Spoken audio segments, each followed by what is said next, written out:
오늘 설교 주제는 오늘날 한국 교회가 깊이 생각해 볼 문제입니다.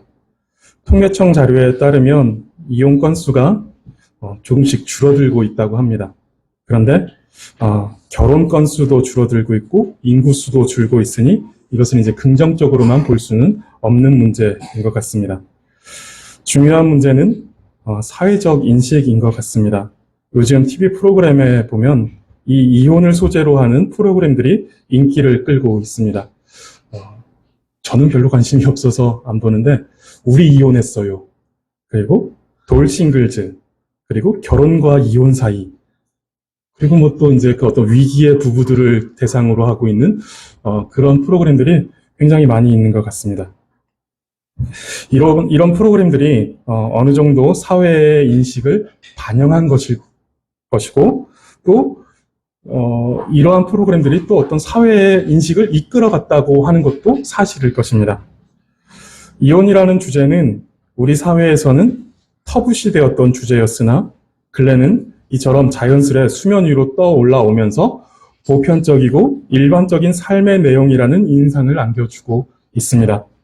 이러한 시대에 우리 그리스도인들은 어떤 입장을 가지고 있어야 하는지 생각해 보는 것은 아주 중요한 일인 것 같습니다. 오늘 말씀을 통해 성경이 우리에게 이혼에 관하여서 뭐라고 말씀하시는지를 살펴보고 우리가 이 시대를 어떤 관점으로 바라봐야 하며 또 우리가 어떻게 살아가야 하는지를 살펴보면 좋을 것 같습니다. 본문을 보시면 같은 패턴으로 이제 말씀을 하시는데 살인하지 말라, 간음하지 말라에 이어 세 번째 주제인 이혼에 관한 내용으로 서기관과 바리새인들보다 더 나은 의라는 것이 무엇인지 이제 설명해 주십니다. 31절을 보시면 또 일러스되 하면서 이제 서기관과 바리새인들이 이렇게 말한다라는 것을 이야기하죠. 또 일러스되 누구든지 아내를 버리려거든 이혼 증서를 줄 것이라 하였으나 서기관과 바리새인들이 이렇게 가르쳤다라는 것입니다. 여기에서 말하는 핵심은 이혼 증서를 줄 것이라 라는 것이 이제 핵심입니다.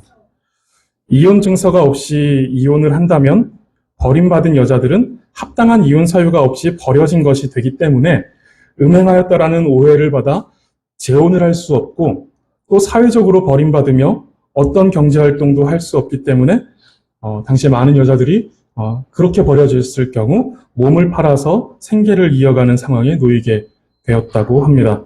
그것을 방지하기 위해 이혼 증서를 써주었고 그렇게 해서 여자는 재혼할 수 있는 법적인 권리와 자유를 얻게 된 것입니다.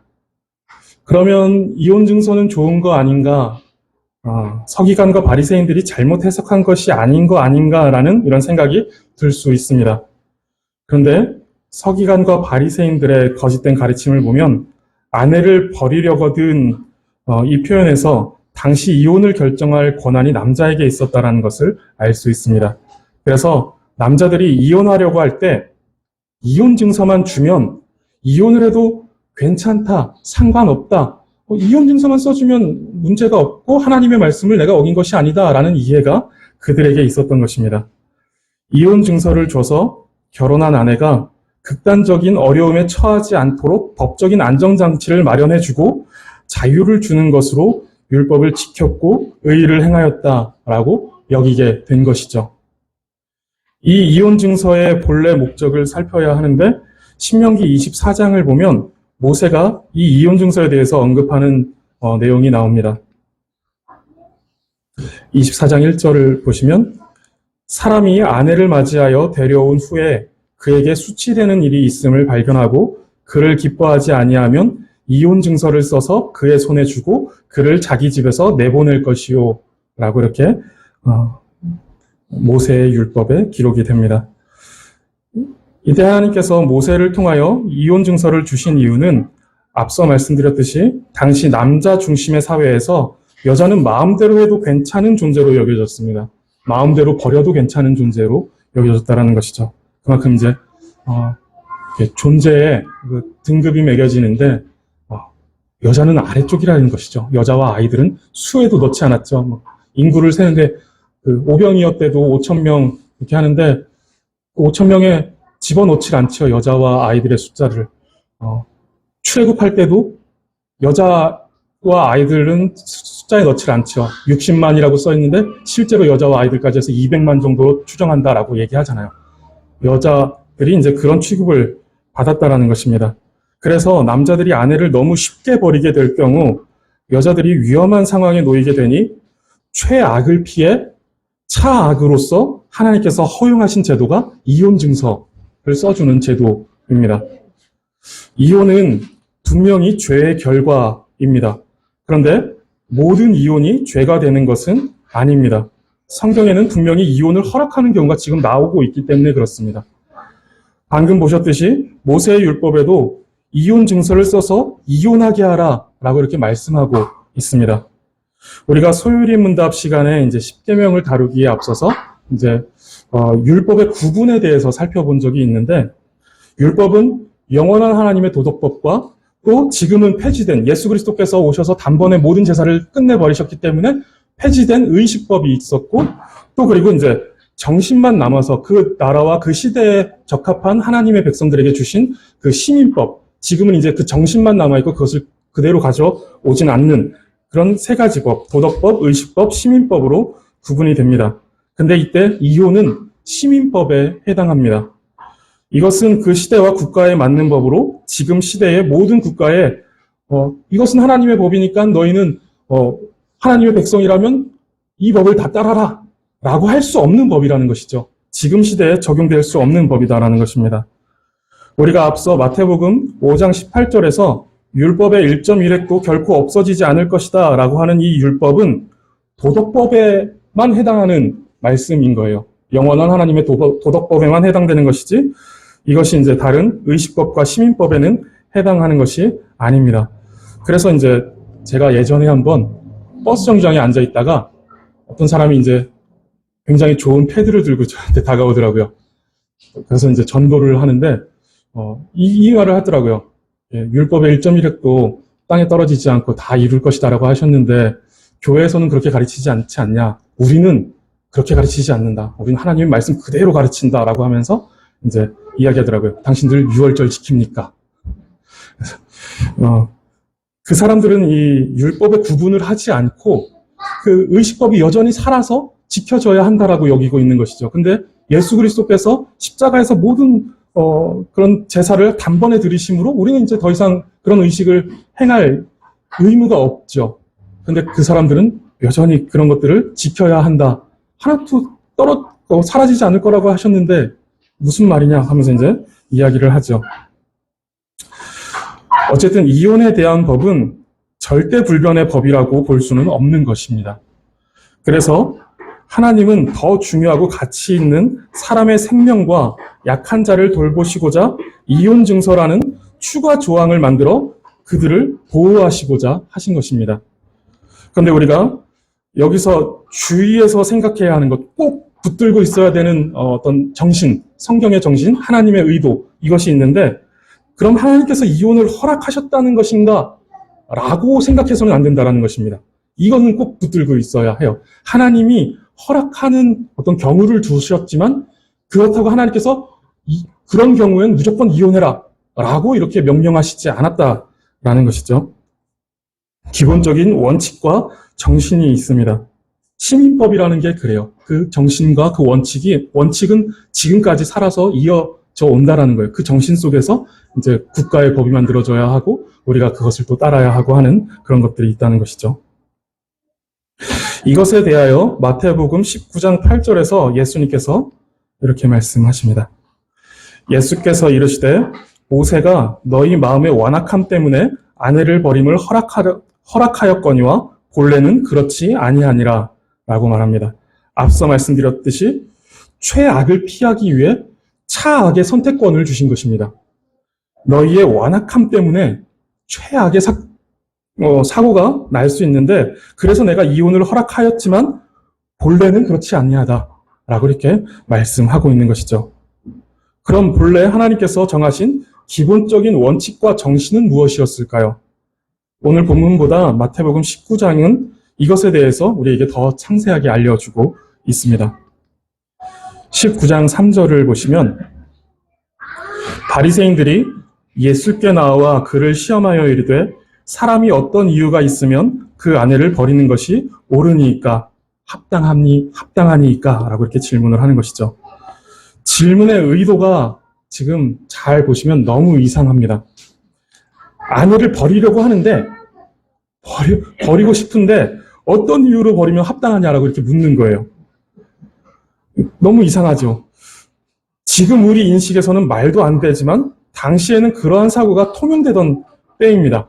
그래서 19장 10절을 보면 제자들이 예수님의 말씀을 쭉 다 듣고 나서 그러면 차라리 장가 안 가는 게 낫겠어요 라고 이렇게 얘기를 해요. 그 사람들의 제자들의 인식 속에서도 이렇게까지 내가 결혼해서 이렇게까지 해야 된단 말이야? 라는 생각이 들 정도였다라는 것이죠. 다 잘못된 인식과 이해 속에서 그 결혼이라는 제도를 생각하고 있었던 것입니다. 그래서 이들은 이제 그 어떤 이유라는 것이 그들에게 중요한 질문이었던 것이죠. 어떤 이유가 있다면 버리는 것이 합당합니까? 라고 이렇게 말하는 것입니다. 바리새인들 가운데 랍비들의 랍비로 불리는, 선생들의 선생으로 불리는 그런 큰 스승이 있었습니다. 힐렐이라는 사람과 샴마이라는 이 두 사람이었습니다. 그래서 이 사람들을 따르던 사람들이 힐렐을 따르는 사람들은 힐렐 학파, 샴마이를 따르면 샴마이 학파라고 이렇게 불렸습니다. 이들은 이제 율법을 가지고 해석하고 지키는 것에 있어서 좀 차이가 있었습니다. 힐렐 학파는 개방적이고 진보적이며 대중적인 이런 어떤 해석을 가지고 또 말씀을 적용하고 있었고, 샴마이 학파는 보수적이고 엄격하며 엘리트 의식이 강했습니다. 그래서 이들은 아내를 버릴 만한 이 어떤 이유에 대해서 다른 입장을 취했습니다. 힐렐 학파는 굉장히 관대한 입장을 취했습니다. 남편을 기쁘게 하지 못하는 모든 이유, 이것이 이혼의 사유가 된다. 남편을 기쁘게 하지 못하면 그냥 이혼해도 괜찮다라는 거예요. 이혼 증서를 써서 내보내면 된다. 그래서 이런 이야기를 합니다. 아내가 아침에 밥을 태웠다. 그래서 내가 아침밥을 못 얻어 먹었다. 마음에 안 든다. 버려도 된다는 것이죠. 나는 찰진 밥을 좋아하는데 아내가 물 조절을 실패해서 고슬밥을 만들었다라면 이혼해도 괜찮다. 라는 식의 모든 이유. 오늘 이 여자가 화장이 마음에 안 들어. 이혼해도 괜찮다. 라고 할 정도로 모든 것이 이혼의 사유가 된다. 남편을 기쁘게 하지 못하는 모든 이유. 이것이 이혼의 사유가 된다라고 말했던 학파가 이제 힐렐 학파입니다. 그에 반해 샴마이 학파는 굉장히 보수적으로 이것을 해석합니다. 그 어떤 이유에 대해서 보수적으로 해석을 하는데, 가늠한 이유 외에는 이혼을 해서는 안 된다라고 이렇게 말했습니다. 이 샴마이 학파의 생각을 이렇게 가만히 들어보면 예수님의 생각과 똑같은 것 같은데? 라는 생각을 할 수 있는데 그렇지는 않습니다. 이들도 어떤 이유에 대해서 보수적인 견해를 가지기는 하지만 이들 역시 이혼 증서를 써서 이혼하면 그걸로 됐다라고 이제 이야기하고 있는 것이죠. 이런 기본적인 사회적 분위기 속에서 서기관과 바리새인들은 예수님께 질문을 하였고, 그 질문은 결국은 남편이 떳떳하게 이혼 증서를 써주고 이혼할 만한 객관적이고도 충분한 사유가 무엇이냐라고 하는 것이었습니다. 이들의 질문을 잘 보면 이들의 질문이 이렇게 관심을 가지고 있는 부분, 이들의 어떤 집중하고 있는 부분은 이혼이었습니다. 이 사람들은 이혼에 지금 집중을 하고 있습니다. 어떻게 하면 어떻게 이혼하면 되나? 이혼을 하려면 어떤 이유가 있어야 하나? 라는 것이죠. 그런데 그들의 질문에 예수님은 그 집중을 깨트려 버리십니다. 그 집중되어 있는 것을 옮겨버리시죠. 그들이 이제 이혼에 집중된 그들의 생각을 결혼으로 끌고 오십니다.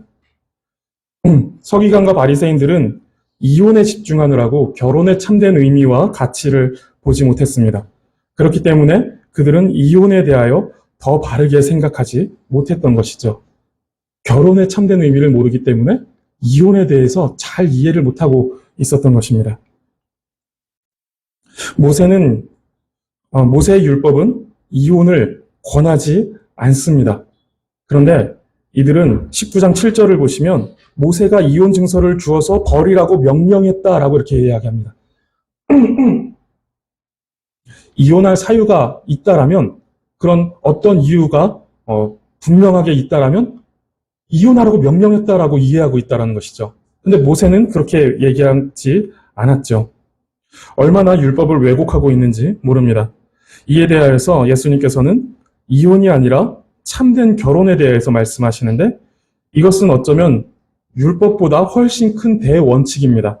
율법이 주어지기 전에 하나님께서 정해놓은 원칙이기 때문에 그렇습니다. 19장 4절과 6절의 말씀을 보시면 이런 내용이죠. 예수님은 율법이 있기 전 태초에 사람을 창조하셨다라는 이 내용을 말씀하십니다. 그리고 하나님께서 남자와 여자를 창조하시며 그 둘이 한 몸이 될지니라 라고 이렇게 말씀하셨습니다.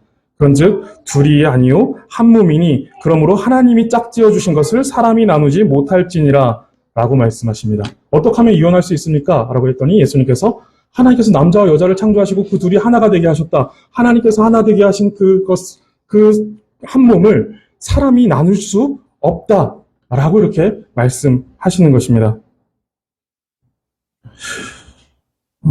즉 아내는 그리고 남편은 다른 존재가 아니라 나와 한 몸이라는 것입니다.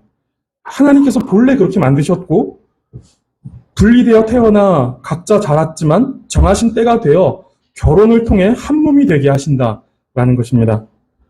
이 혼인의 의미와 가치가 너무도 귀하고 엄중하기 때문에 이혼에 대한 기본적인 성경의 가르침과 정신은 그에 따라 분명하고 확고하게 안 된다라는 것이 성경의 가르침이고 성경의 입장입니다. 그런데 8절을 보시면 예수께서 이르시되 모세가 너희 마음의 완악함 때문에 아내를 버림을 허락하였거니와 본래는 그렇지 아니하다. 본래는 그렇지 않았으나 사람의 마음의 그 완악함 때문에 이혼을 허락하는 경우가 있다라고 지금 말씀하고 있습니다. 최악을 피해 차악을 두시는 것이죠. 9절을 보시면 19장 9절을 보시면 내가 너희에게 말하노니 누구든지 음행한 이유 외에 아내를 버리고 다른 데 장가드는 자는 간음함이니라 라고 말씀합니다. 예수님은 하나의 이혼 사유를 말씀하시는데 한쪽이 음행한 경우입니다. 그런데 이때에도 성경은 이혼하라고 말하고 있지는 않다라는 것을 생각해야 합니다. 그러나 이러한 경우에 이혼하는 것에 대해서 정죄하지도 않고 있다라는 것을 우리는 생각해야 돼요.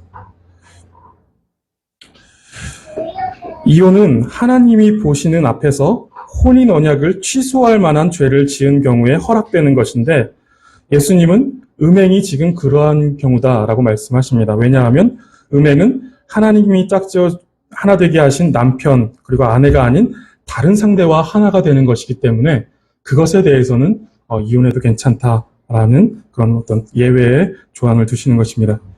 고린도전서 6장 16절 말씀을 보면 이런 말씀이 나옵니다. 창녀와 합하는 자는 그와 한 몸인 줄을 알지 못하느냐. 일러스되 둘이 한 육체가 된다 하셨나니 라고 말씀하십니다. 창녀와 합하는 자는 창녀와 한 몸을 이루는 것입니다. 그러니 음행은 본래 부부의 그 한 몸 된 그 몸을 찢어서 한 몸인데 그 몸을 찢어서 그 창녀에게 덕지덕지 이렇게 붙여버리는 식으로 가서 그와 한 몸을 이루는 형태를 취하게 되는 것이죠. 그러면서 하나님 앞에서 서약한 그 한 몸 되는 혼인의 언약을 파괴시켜버리는 행동입니다. 이 외의 이유로는 예수님께서 이혼을 허락하지 않으십니다. 이 외의 이유로 이혼을 했다면 이러한 상황이 되는 것입니다. 법적으로는 남이 되었습니다. 법적으로는 이혼을 하여서 이혼이 되었지만 남이 되었지만 아직 하나님 앞에서는 남이 아닌 상황이 되는 것이죠. 본인은 이혼을 했다라고 생각해서 도장 찍었으니 우리는 남이다라고 생각하지만 하나님께서 하나님의 관점과 하나님의 법 안에서 봤을 땐 아직 둘은 나뉘어진 게 아니다라는 것입니다. 하나님이 짝지어 주신 것을 사람이 도장 찍는다고 나누어지지 않는다라는 것이죠. 아무리 사람이 합의를 하여 도장을 찍는다고 해도 그렇습니다.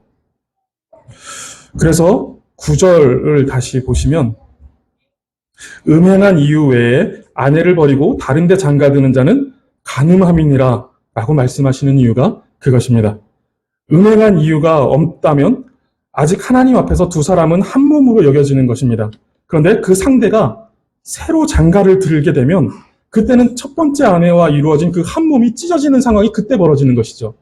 그래서 그 한 몸 된 그 몸이 찢어져서 다른 상대에게 누더기처럼 붙여지기 때문에 그때 그 남자는, 그 상대는 이제 간음하게 되는 것이다. 그때 이제 간음하게 되므로 하나님 앞에 범죄하게 되는 것이죠. 이러한 이유들로 이혼 증서를 허락하셨고 그 경우에는 합법적으로 재혼을 할 수 있는 자유인이 될 수 있었던 것입니다. 그런데 성경은 다른 이유로 이혼을 허락하는 경우도 있습니다. 음행한 이유 이외에 다른 이유로 이혼을 허락하는 경우가 있는 것이죠. 고린도전서 7장 15절을 보시면 이런 말씀이 나옵니다. 혹 믿지 아니하는 자가 갈리거든 갈리게 하라. 믿지 않는 사람이 이혼을 요청해 온다면 이혼해라, 이혼하게 해라, 괜찮다 라고 말하고 있는 것입니다. 근데 우리가 계속해서 말씀을 드리지만 뒤에 그러나 하나님은 화평 중에서 너희를 부르셨느니라 라고 하는 것을 우리는 계속해서 생각해야 됩니다. 이혼을 허락하시지만 그렇지만 하나님은 화평하게 하기 위해서 너희를 부르셨다. 그러니까 끝까지 노력을 해보다가 이혼은 최종적으로 결정하라는 것이죠. 그냥 이유가 생겼다고 그러면 하나님이 이혼해도 된다니까 이혼하자라고 아니라 끝까지 화평을 이루려고 애를 쓰는 것이 우리에게 우선되는 최선의 방법이라는 것입니다.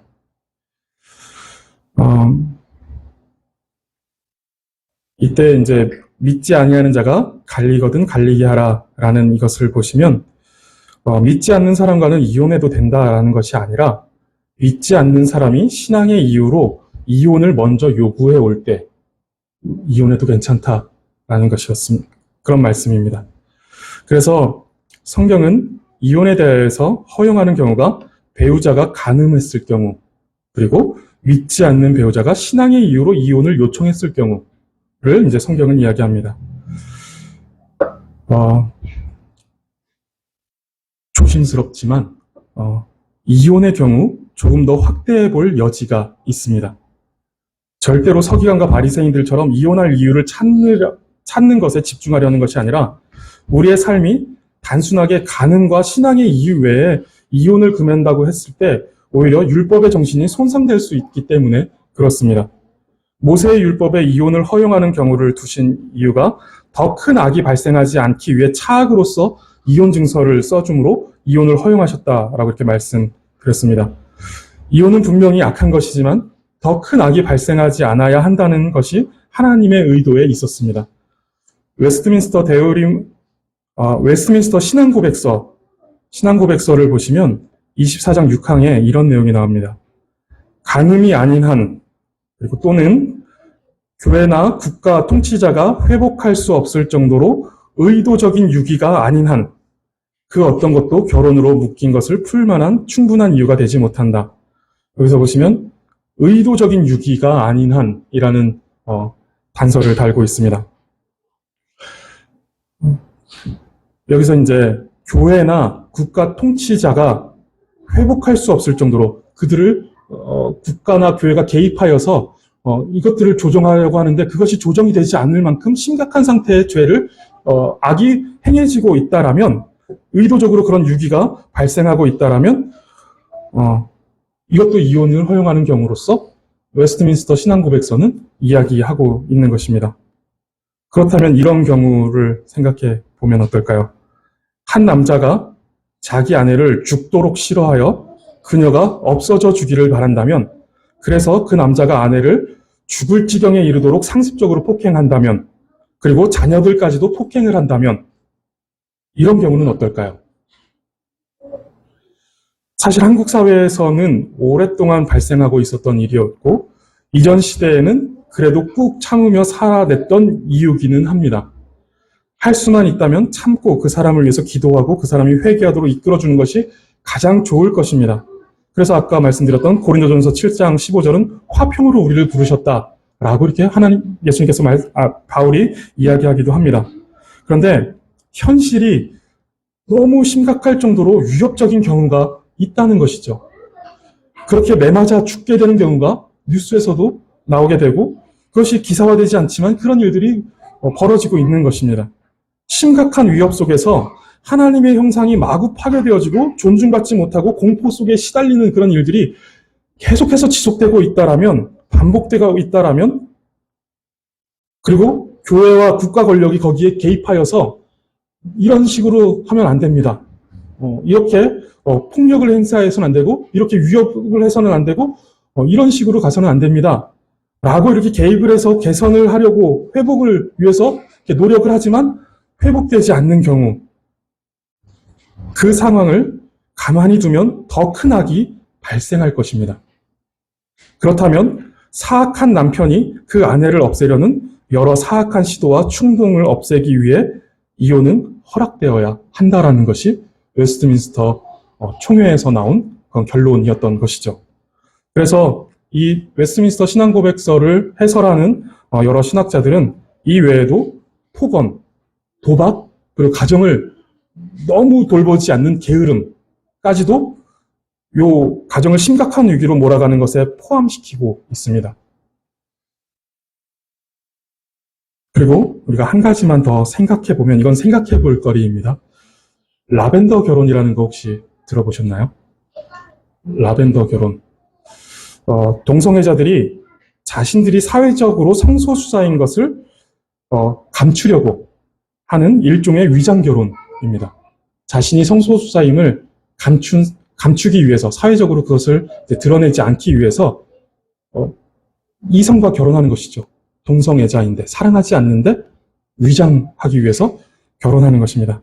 이때 상대가 성소수자임을 숨기고 결혼해서 뒤늦게 그것이 밝혀진다면 이런 경우는 어떨까요?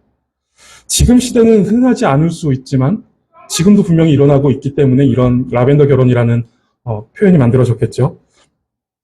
다음 세대에서는 심각하게 고민해야 될 문제가 될 것 같습니다. 우리는 이혼에 대하여서 매우 심각하고 엄격하게 생각해야 하는 것이 분명합니다. 그러나 최악을 피하기 위해 차악을 선택해야 할 것인데 그 기준이 시대와 국가 안에서 하나님의 말씀의 기본적인 정신과 의지를 충분히 반영하여 결정할 수 있어야 합니다. 그리스도인들이 이혼의 위기 앞에서 할 수 있는 최선의 방법은 화평이고 회복입니다. 이것이 최선의 방법입니다. 하나님께서 우리에게 명령하시는 최선의 방법. 화평하고 또 회복을 우리가 생각하고 힘써야 한다는 것이죠. 하나님께서 가장 원하시는 방법은 이것입니다. 그러나 이혼이 불법한 것은 아닙니다. 앞선 몇몇의 성경적인 이유들 속에서 허용하시는 경우가 있기 때문에 그렇습니다. 그런데 우리는 이혼에 대한 주제에 대해서도 더 적극적이고 능동적인 태도가 필요합니다. 적법한 이유의 사유가 무엇일지 찾는다든지 조금 더 나아가 이혼하지 않으려고 발버둥 친다든지 이것 또한 훌륭한 신앙의 태도일 것입니다. 그냥 이혼해버리는 것이 아니라 무엇이 성경적으로 이혼하여 합당한 사유가 되는지 찾아보는 것도 훌륭한 신앙의 태도이고 또 그런 사유가 있다 했을 때 그것을 참고 견디려고 애써보는 것 이것도 너무 훌륭한 신앙의 태도입니다. 그런데 우리 그리스도인들은 거기서 더 나가야 하는 것이죠. 그리스도인에게 요구되는 더 적극적이고 능동적인 태도, 서기관과 바리새인들과 다른 더 나은 의, 이것의 어떤 태도는 결혼이라는 언약 속에 두신 하나님의 뜻과 계획, 그리고 의미와 가치를 발견하는 것이고 그 결혼 안에서 참되게 살아가는 것. 이것이 이제 더 나은 의, 서기관과 바리새인과 다른 더 나은 의라는 것이죠. 하나님께서 결혼이라는 제도를 두신 이유가 무엇일까요? 사실 이거는 이제 너무 큰 주제입니다. 그래서 오늘은 다루기가 힘들고 단순하고 간략하게 말씀을 드린다면 결혼이라는 제도를 두신 이유는 부부가 깊이 사랑하라는 것입니다. 에베소서 5장의 말씀을 따라 아내들은 남편에게 주께 하듯 복종하는 것이고 남편들은 그리스도께서 교회를 위하여 자신을 주심같이 아내를 사랑하는 것이라는 것입니다. 불합리하다라는 생각을 가끔 하죠. 남편에게 복종하라고? 복종하라고. 근데 남편들은 더 힘든 걸 합니다. 사랑해야 합니다. 목숨을 바쳐서 사랑해야 해요. 그러면 아내들은 남편이 무언가 말을 했을 때 거기에 복종하면 되겠지만 남편들은 눈빛만 봐도 움직여야 하는 사랑의 관계 속에 놓여져 있다라는 것이죠. 그렇게 부부의 깊은 사랑을 통하여서 신랑 되시는 그리스도와 신부된 교회의 완전한 연합을 보게 되는 것입니다. 이 세상에 존재하는 모든 존재 중에 그리스도와 교회의 연합과 같이 둘이 하나가 되는 신비적 연합을 이루는 존재는 부부의 연합밖에 없습니다. 부부만이 그 신비적 연합을 이룹니다. 부부는 깊이 사랑하며 이 연합됨의 신비를 누리게 되는 것입니다. 내가 힘든데 그것으로 배우자가 함께 힘들어합니다. 그리고 내가 기쁘니까 그것으로 배우자가 함께 기뻐합니다. 이것은 그저 감정의 공유가 아닙니다. 슬픈 일에 같이 그냥 슬퍼해주는 요 정도가 아니라는 것이죠. 마땅한 표현을 찾지 못했는데 유기적 공감이라고 해야 될까요? 한 몸이기 때문에 주어지는 상태에 대하여서 함께 느끼는 것입니다. 한 몸이기 때문에 느껴지는 그 상태를 공유하는 것이죠. 그 감정을 공유하는 게 아니라 그 상태를 공유하는 것입니다. 그러한 연합됨을 보면서 교회가 그리스도와 함께 고난받고 그리스도와 함께 십자가에 못 박히고 그리스도와 함께 부활하고 그리스도와 함께 왕노릇하는 이 연합의 실제를 알게 하시는 것이죠. 그냥 감정의 어떤 연합이 아니라 감정적인 공유가 아니라 상태가 공유되는 것입니다. 그 상태가 공유되면서 모든 것을 함께 느끼고 모든 것을 함께 경험하게 되는 것이죠. 그리스도와 교회가 그렇게 연합된다라는 거예요. 그래서 사울이 다메섹으로 가는 길에 예수님께서 그를 멈춰 세우시고 사울아 사울아 어쩌여 네가 나를 핍박하느냐 라고 할 때 바울은 예수님을 본 적도 없는데 어떻게 핍박을 했을까요? 그리스도의 교회, 몸된 교회, 그리스도와 한 몸된 교회를 핍박하였기 때문에 그리스도께서 자신을 핍박한 것으로 여기셨던 것이죠. 그렇게 그런 연합이 이제 교회와 그리스도 간에 있는데 그것을 우리가 부부 간에 깊이 사랑함으로써 그 연합됨을 알게 하신다라는 것이죠. 그리고 그리스도의 신부된 교회로서 기쁨과 설레임으로 장차 있을 진짜 결혼, 우리의 결혼의 상태는 사실 이 땅에서 끝나버립니다. 천국에서는 장가들고 시집가는 일이 없을 것이다 라고 말씀하시죠. 거기서는 신랑 되신 그리스도와 신부된 교회, 성도 이외에 다른 어떤 혼인관계는 존재하지 않을 것입니다. 우리는 지금 이 부부간의 사이를 통해서 진짜 결혼에 대해서 소망하게 되고 그 진짜 결혼에 대해서 우리가 생각하게 된다라는 것입니다. 그래서 진짜 결혼, 그 어린 양의 혼인잔치를 기다리게 하신다는 것이죠. 기쁨과 설레임으로 기다리게 하신다라는 것입니다. 예수님은 이혼이라는 주제에 대한 서기관과 바리새인들의 가르침에 대하여 교정해 주시면서 그들과는 전혀 다른 율법의 이해와 하나님께서 율법 가운데 두신 참된 의미와 의도를 말씀하셨습니다.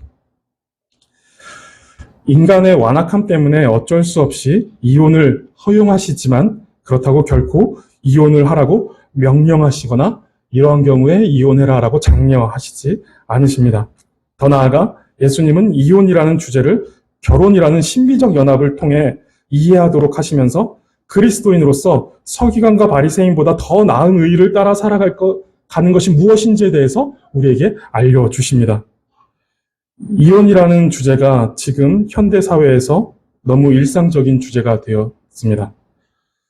그리고 우리에게 너무 가까이 와 닿은 그런 주제가 되었습니다. 우리는 하나님의 말씀을 따라 부부간에 더욱 사랑해야 할 것입니다. 더 깊이 사랑해야 할 것이고 그 부부의 연합에 대해서 더 깊이 묵상할 수 있어야 할 것입니다. 그런데 예외적인 상황 속에서 이혼한 이들을 성숙하게 품어주어야 하고 그것이 죄다라고 정죄할 수 없는 부분이다라는 것을 우리는 생각할 수 있어야 하는 것이죠. 그리고 이혼의 위기에 있는 이들에게 하나님의 말씀이 정하고 있는 것들을 충분히 권면해 줄 수 있는 성경적 지식들이 우리 가운데도 있어야 합니다. 그래서 이혼이라는 주제를 성숙하게 다룰 수 있는, 성경적으로 다룰 수 있는 우리 그리스도인들이 되어야 한다라는 것이죠. 너무 많이 이 사회가 이제는 그들을 보게 됐기 때문에 이 문제에 대해서 우리는 생각할 수 있어야 합니다. 그리고 이로 인해 발생한 한부모 가정의 자녀들에 대해서도 더 많은 관심과 사랑을 가질 수 있어야 합니다. 그들이 가질 그 상처들, 그들이 갖고 있는 그런 아픔들에 대해서 우리가 더 많은 관심을 가져야 하고 더 따뜻한 손길을 그들에게 내밀어 줄 수 있어야 한다는 것이죠. 분명한 하나님의 말씀으로 이 세대를 분별해야 합니다. 이혼이라는 것에 대해서 하나님의 말씀으로 하나님의 말씀이 무엇을 말씀하시는지 어떻게 말씀하시는지를 우리는 분명히 알고 그것을 분별할 수 있어야 합니다. 그러나 사랑으로 이 사회를 끌어안을 수 있는 넉넉함이 또한 우리에게 있어야 하는 것이죠. 이러한 분별과 또 이러한 사랑이 우리 소리교회 가운데 가득히 있기를 바라겠습니다. 기도하겠습니다. 하나님, 우리를 거룩한 백성으로 삼으시고 주의 말씀을 기준으로 살아가게 하시니 감사합니다. 주께서 허락하시어 한몸 되게 하신 부부의 관계를 깊은 사랑으로서 잘 유지하게 하시고 이로써 그리스도와 교회의 신비적 연합을 생각하게 하시며 우리의 진짜 결혼인 어린 양 혼인잔치를 생각하며 기쁨과 설레임으로 단장하는 신부된 삶을 살아가게 하여 주옵소서. 또한 교회 안에 그리고 이 사회 안에 발생하고 있는 이혼한 이들을 주의 말씀과 사랑으로 위로하고 또 그로 인하여 고통받을 한부모 가정의 아이들을 더 따뜻하게 사랑하는 교회와 이 사회가 될 수 있도록 주께서 은혜를 베풀어 주시옵소서. 감사드리며 예수 그리스도의 이름으로 기도드립니다. 아멘.